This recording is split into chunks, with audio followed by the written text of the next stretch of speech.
Bueno, profe, que va a sustentar, digamos que la evaluación o el taller, que fue que me pusiste dos elementos y me diste pues los estados de oxidación, que fue el del colbato y el del azufre, y que el del CO pues fue el +3 y el del azufre fue el -2. Bueno, entonces aquí empecé con el colbato con el estado de oxidación +3, ¿cierto?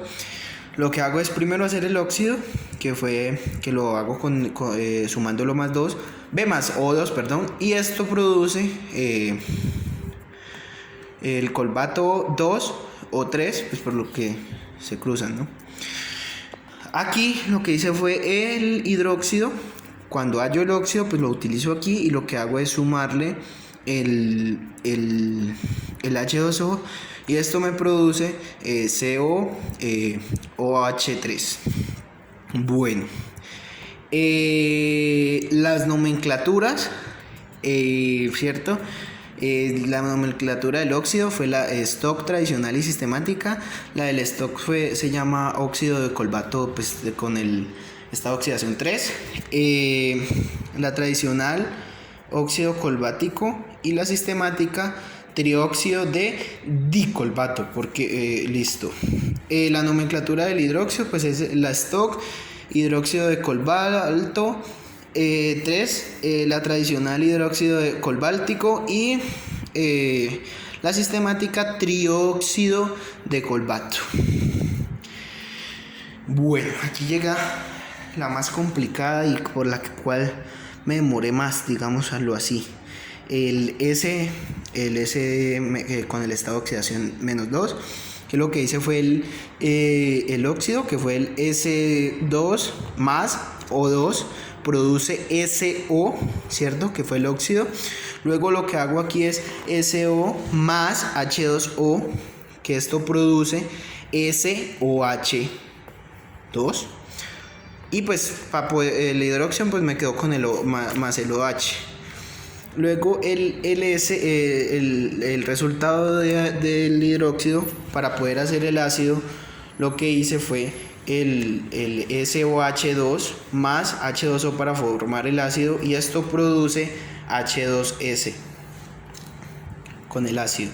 Luego la nomenclatura me quedó del óxido, la stock, óxido de azufre 2, la tradicional me quedó con óxido de hiposulfuroso, y la sistemática, monóxido de azufre. Y por último, aquí, para formar la sal, digamos que con los resultados del hidróxido y el ácido, pero el hidróxido del colbato y del ácido del azufre, porque para formar una sal pues tiene que sumarse el hidróxido más el ácido, que lo que produce es la sal. Entonces el cobalto con el OH más H2S, y esto me produjo la sal, que fue CO2 S3 más H2O. Luego aquí lo que hago es el tanteo, ¿cierto? Que antes de lo primero que coloqué fue el COOH3 más H2S, que esto me produjo CO2 S3 más H2O. Y para poder hacer el tanteo pues me tocó colocar aquí el 2, porque los primeros números que encontré fue el 1, el 1 en el cobalto, en el oxígeno el 3, en el H el 5 y pues en el S el 1, ¿no? Y aquí el 2, el 3, el 2 y el 3. Para poder hacer el tanteo me tocó colocar aquí el 2, aquí el 3 y aquí el 6, para poder que me quedaran en los dos lados, tanto en el R como en el P, pues los mismos, digamos que tanteados, el 2, el 6, el 2, el 3, y aquí también me quedó el 2, el 6, el 12 y el 3. Y por último lo que hice fue el redox, ¿cierto? Que lo que hice fue volver a copiar digamos que pues la sal, y lo que hice fue añadirle los números de oxidación a cada elemento, ¿cierto? Tanto en el lado izquierdo como en el derecho. Y aquí lo que hice fue, pues es el CO, pues es el inicial, que va hasta el 3. ¿Por qué el 3 y el -2? Porque fueron los números de oxidación que tú me diste para trabajarlos. Y aquí lo que pasó fue que en el cobalto se oxidó porque se fue hacia la derecha y lo que hizo fue perder 3 electrones. Y en el azufre también el inicial es el 0 y pues va hasta el -2.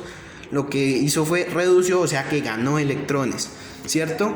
Lo que hice fue pues lo que tú me dices, cambiarlos, invertirlos.